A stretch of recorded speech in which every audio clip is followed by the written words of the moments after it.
वालेकुम सर, मैं rickshaw driver हाँ ते शुगर ते हार्ट का मरीज़ हाँ। रिक्शा चलांदे मेरे पैर 'ਚ पत्थरी वज गई सी।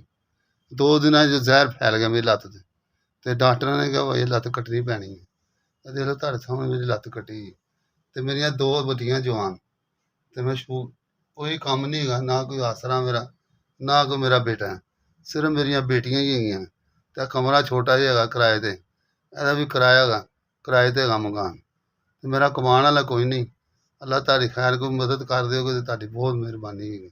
6 महीने हो गए सर, आ मेरी लत्त कट्टी, बेटा मेरा कोई है नहीं जिहड़ा कोई कमा देवे ते मैं कल्ला ही कमाने वाला था, जिहदे वजह मैनूं पत्थरी वज गई है।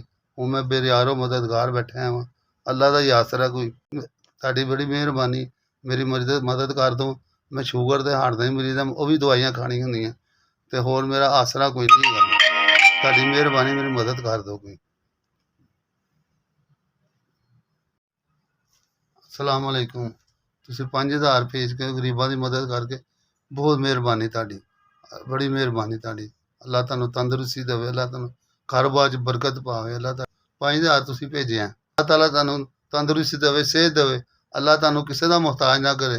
अल्लाह इस तरह ही गरीबां दी साडी मदद करदे रहो। अल्लाह तुहाडे बच्चेआं दी खैर, बच्चेआं दी तंदरुस्ती देवे। अल्लाह तुहानूं इसी तरह तरक्कियां देवे।